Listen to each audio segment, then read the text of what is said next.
आपको एक नवरात्रि के पावन पर्व पर मां वैष्णो देवी का एक पावन चरित्र सुनाते हैं। एक ग्राम था जिसका नाम था हंसाली। हंसाली गांव में श्रीधर नाम के एक ब्राह्मण रहते थे। आहा हा हा। श्रीधर नाम के ब्राह्मण परम भक्त थे देवी के। देवी की बड़ी उपासना करते, जप करते, पूजन करते। प्रतिदिन जब तक भगवती का दर्शन ना कर लें तब तक वो जल का पान नहीं करते। पर उनके जीवन में महाराज एक ही दुविधा थी। श्रीधर नाम के ब्राह्मण के घर सब कुछ था, वैसे तो गरीब थे, परंतु कोई संतति भी नहीं थी, कोई संतान नहीं थी। नित्य परेशान रहते, सदैव सिमरन करते, हे मां हमने सुना आप सबकी बिगड़ी बनाते हैं तो हमारी भी बनाओ। आप हम पर भी कृपा करो, क्योंकि हमारा कोई वंश बढ़ाने वाला नहीं है। मां हम आपके बेटा हैं, आप हमारी मां हैं, क्या कोई मां अपने बेटे का वंश बढ़ने नहीं देगी? और खूब रोते। श्रीधर नाम की ब्राह्मणी जो पत्नी थी वो भी परम भक्तनी भगवती की, खूब नाम जप करती और मुख पर ब्राह्मण देवता के जय माता की, जय माता की, जय माता की, जय माता की रखा ही रहता था। सोए जागे जय माता दी, जय माता दी, जय माता दी जपते रहते थे। हर वर्ष नवरात्रि आती थी तो जोड़ तोड़ करके वो 9 कन्याओं को भोजन करवाते थे। पैसा तो था नहीं, गरीबी थी, तो जो यहां वहां से प्राप्त हो जाता उसी से 9 कन्याओं का भोजन करवाते। एक दिन मां ने सोचा क्यों ना हम इसके घर भोजन कर आए।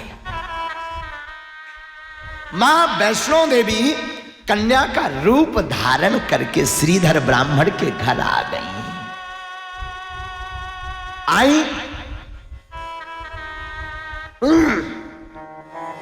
तो श्रीधर नाम के ब्राह्मण ने सभी कन्याओं को बैठाया, पूजन किया। लेकिन आज 10 कन्या हो गई तो श्रीधर नाम के ब्राह्मण चौंक गए, ये एक कैसे बढ़ गई? जब छोटी कन्या को देखा, बड़ी सुंदर लग रही थी, तो देखा तो प्रणाम किया। अद्भुत स्वरूप देख करके नतमस्तक हो गए ब्राह्मण। धीरे से पूछा आप कहां से हैं देवी? उस छोटी सी बालिका ने अद्भुत जवाब दिया, बोले ब्राह्मण देवता हम तो सब जगह हैं, ऐसी कौन सी जगह है जहां हम नहीं हैं? आहा, समझ गए ब्राह्मण, ये कोई साधारण बालिका नहीं, ये तो लगता हमारी मां है। वैसे तो श्रीधर नाम के ब्राह्मण सभी कन्याओं में भगवती के दर्शन करते थे। प्रथमम शैलपुत्री चा, द्वितीयम ब्रह्मचारिणी, तृतीयम चंद्रघंटेति कूष्मांडेति, चतुर्थकम पंचम स्कंदमातेति, षष्ठम कात्यायनीति चा। एक एक दिवस में एक एक कन्या का रूप का दर्शन करते। गोस्वामी जी की चौपाई अनुसार सिया राम मैं सब जग जानिए, सिया राम मैं सब जग जानी, करहु प्रणाम चोरी जोग पानी, करहु प्रणाम चोरी जोग पानी, करहु प्रणाम चोरी जोग पानी, करहु प्रणाम चोरी जोग पानी, सिया राम मैं सब जग जानिए, सिया राम मैं सब जग जानी, सिया राम मैं सब जग।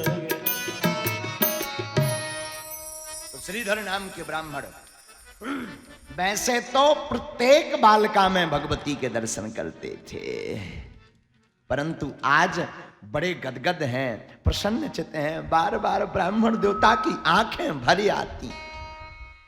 क्यों? आज कोई अद्भुत कन्या आई। ब्राह्मण ने भोजन करवाया, कन्या ने आशीर्वाद दिया, सभी कन्याओं ने। सब कन्या तो चली गई, पर जो छोटी कन्या थी वो नहीं गई। श्रीधर ने पूजन किया और कहा, माते आप कहां रहती? तो उन्होंने फिर जवाब दिया, मैं तो सब जगह रहती। अब चरण पकड़ लिए, मां आपकी कृपा से सब कुछ है, बस कोई संतति नहीं है। देखो एक बात बोले, बुरा मत मानना, भगवान को, परमात्मा को बताने की जरूरत नहीं है, परमात्मा सब जानते हैं। भगवान अंतर्यामी है। मांगने से वर प्राप्त होवे तो किसी काम का नहीं। मां तो सब जानती हैं। मां ने कहा, श्रीधर हम सब जानते हैं। मां क्या उपाय किया जाए? एक बढ़िया उपाय बताया, बेटा तुम भंडारा करवाओ। भंडारे में सभी ब्राह्मणों को, साधुओं को बुलाओ, देखना तुम्हारे घर पर भी संतति होगी। खुश हो गए ब्राह्मण। दूसरे दिन गए, पूरे नगर में भंडारे का न्योता दे दिया। उस समय गुरु गोरखनाथ थे, तो गुरु गोरखनाथ को भी न्योता दिया। गुरु गोरखनाथ के शिष्य का नाम था भैरवनाथ। भैरवनाथ को भी न्योता मिला। वैसे तो श्रीधर गरीब थे, पैसा तो था नहीं, पर भंडारे की बात पूरे क्षेत्र में फैल गई कि इतना गरीब ब्राह्मण इतना बड़ा भंडारा कैसे करवा रहा। किसी ने कहा एक चमत्कारिक कन्या आई है। अब वो कन्या पूरा चमत्कार कर रही है। तो भैरवनाथ को पता लगा, तो भैरवनाथ भी आया। महाराज भैरवनाथ अकेले नहीं आया, लगभग 1000 साधु लेकर आया। अब ब्राह्मण ने तो 10-50 लोगों को भंडारा बनाया था। छोटा सा स्थान था रहने का। मां लगता है कोई आ रहा, और भैरवनाथ अलख निरंजन करते हुए 1000 साधुओं के साथ ब्राह्मण की परीक्षा लेने आ गया। पर जिसका रखवाला है राम, उसका कौन बिगाड़े काम। जिनके रक्षक भगवती हो, जिनकी कृपा करने वाली, रक्षा करने वाली भगवती हो, उनकी भला नाक कौन काट सकता। भक्त ही सबकी नाक काट देते, पर भक्त की कोई नाक नहीं काट सकता। भैरवनाथ आए 1000 कन्या, 1000 साधुओं को लेकर आए। तो गांव के लोग बैठने लगे, तो धीरे धीरे मकान छोटा पड़ने लगा। ब्राह्मण देवता डरने लगे कि अगर रोष में चले जाएंगे, बिना भोजन पाए जाएंगे तो पाप लगेगा। रोने लगे ब्राह्मण। तो उस कन्या ने, वैष्णवी रूप कन्या ने कहा, श्रीधर चिंता मत करो, सब व्यवस्था हो जाएगी। और महाराज भगवती की कृपा हुई कि जिस भवन में सब बैठ रहे थे, देखते देखते वो भवन बढ़ने लगा और सारे साधु उस छोटे से भवन में समा गए। अब श्रीधर ने प्रार्थना की, माते आपने भंडारा का न्योता तो दिवा दिया, पर यहां तो 1000 से ज्यादा लोग आ गए। भंडारा 25 लोगों को है। भगवती ने कहा, चिंता मत करो। भगवती ने अन्नपूर्णा माता का वेश धारण किया और दिव्य 56 प्रकार के पकवान प्रकट कर दिए। श्रीधर रोने लगा। बिगड़ी बनाने, लाज बचाने आई मेरी मां। भैया आई मेरी मां सबकी बिगड़ी बनाती है। श्रीधर की भी बनाई, लाज बचाई श्रीधर की भी।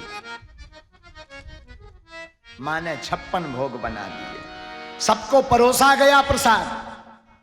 जय माता दी के जयकारे भय, नाम संकीर्तन भया, सबको भोजन परोसा गया। पर भैरवनाथ तो परीक्षा लेना चाहता था। भैरवनाथ ने देखा इतना भोजन कहां से आया, इतने लोग कैसे समा गए। देखो जो ज्ञानी होते नहीं, अज्ञानी अपने आप को मानते नहीं, उनकी बड़ी बुरी दुर्गति होती है।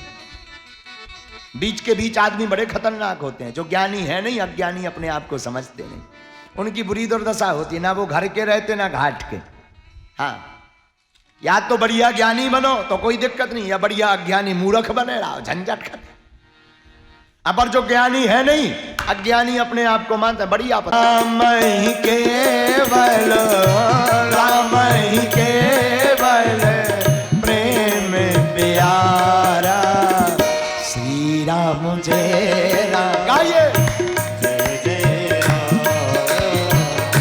श्री राम जय राम, जय जय राम।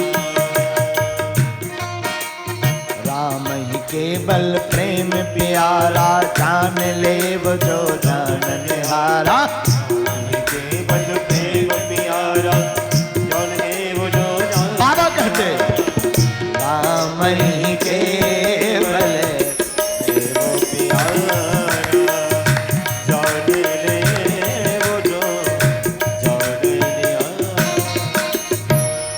भगवान को तो केवल प्रेम प्रिय है। तो ध्यान दीजिए, भगवती को आप तपबल से पकड़ सकते हैं, प्रेम से भगवती के चरणों को पकड़ सकते हैं, पर अगर आपने अभिमान दिखाया तो भगवती पकड़ में आने वाली नहीं है।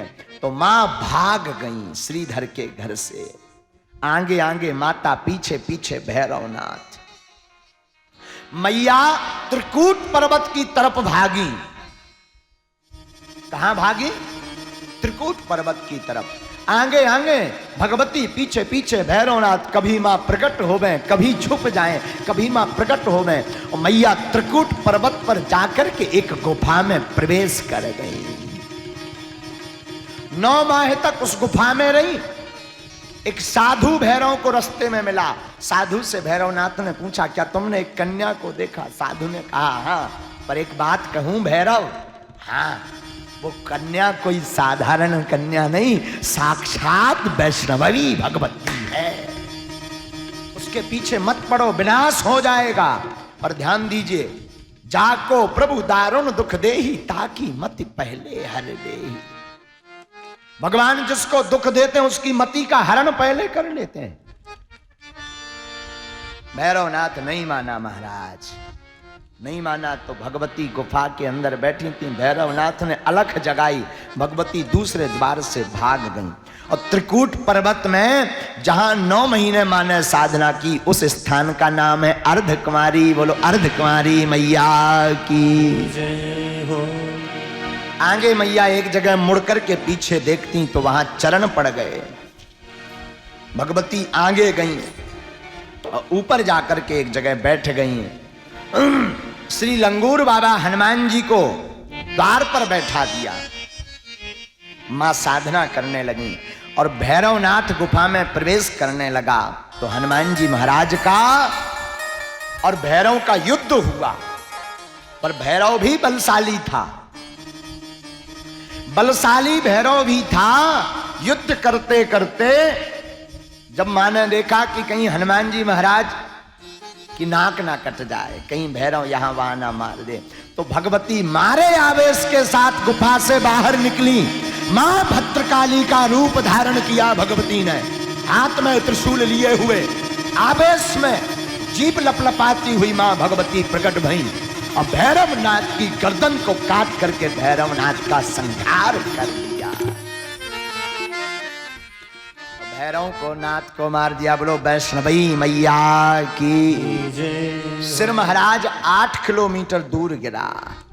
बाद में भैरव ने क्षमा याचना की। मां तो मां होती है, मां ने माफ कर दिया और कहा चिंता मत करो, जो मेरे दर्शन करने आएगा मैं तुम्हें वरदान देती हूं, जब तक वो तुम्हारे दर्शन नहीं करेगा तब तक उसे यात्रा का पूर्ण फल प्राप्त नहीं होगा।